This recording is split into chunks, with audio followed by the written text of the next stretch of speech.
Hi, it's Liz Davis here again, and I was going to hop on and do a quick video for you all about coffee and is it good for you or is it bad for you? There's so much conflicting advice out there. It's sometimes difficult to know what to do. I mean, for some people it's brilliant. It makes them feel alert, they can concentrate. You know, it really helps them with everything they want to do. It's really good for their sport and everything. For other people, it makes them very anxious, it makes them very jittery, and they can't concentrate at all.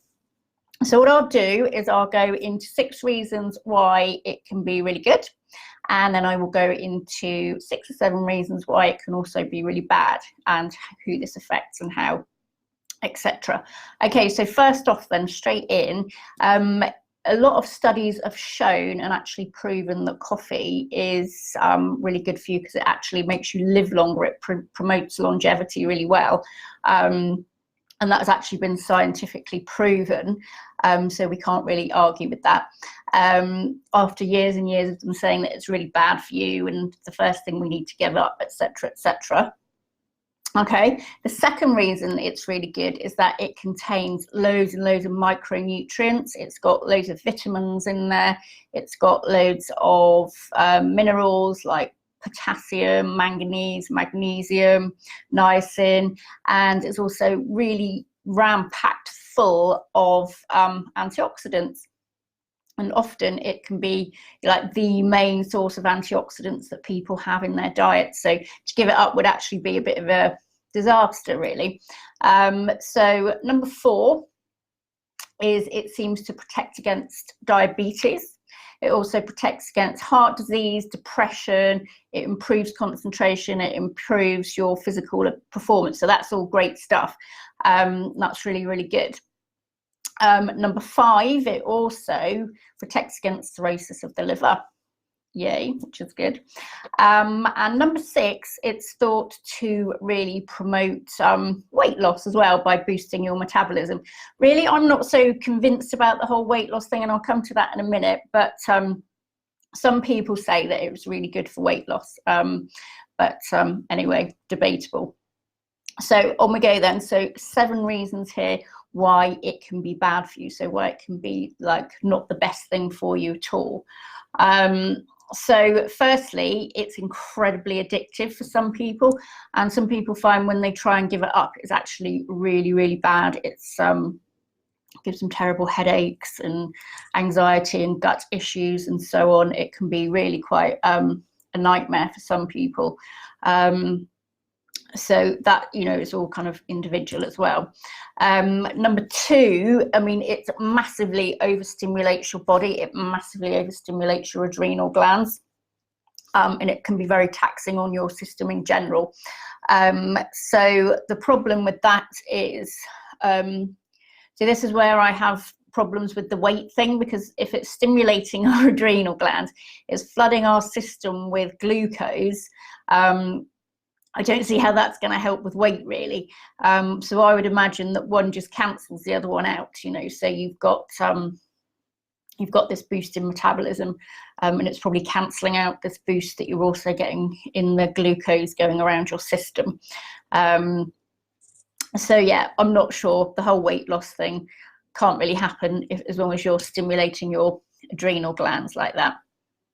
Okay, number 3, it can most definitely make your digestive system worse, you know, your digestive symptoms worse. So if you're suffering with digestion problems, then coffee is a laxative. It really stimulates the digestive system.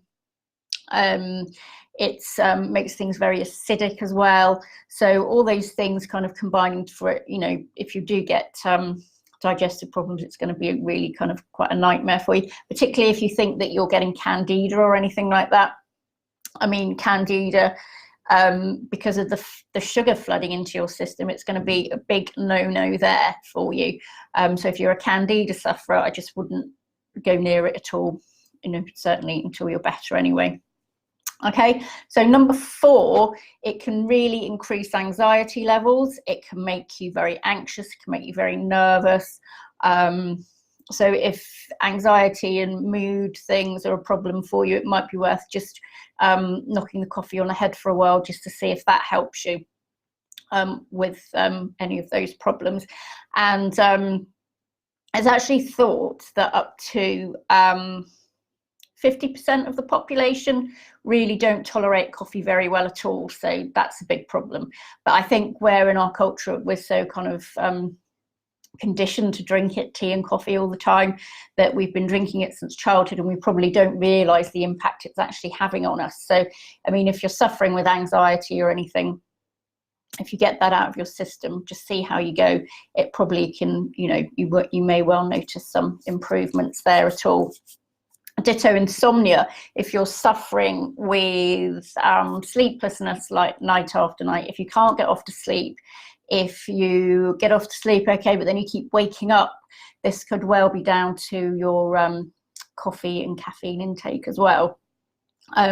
So what I do, how do you know then if you're one of the 50% who just doesn't tolerate coffee very well at all? What I would do is do a bit of an experiment, take it out, see how you get on, see if, you know, it's the only way to tell really. If you take it out, see how you get on. Couple of weeks, you may notice your sleep improves, you may notice that your mood improves, you might feel less anxious, and at least then you know, I hate to be a bit of a party pooper, but it can really impact people really badly in a very negative way. So there you go, bit of an experiment, find out if you're one of these people who it does affect badly, and then take it from there, and at least you'll know. Okay, so there you go, then that's the lowdown on coffee. It really depends on the individual. A lot of people don't tolerate it very well, some people are fine with it, but you know, there you go, that's just the way it is.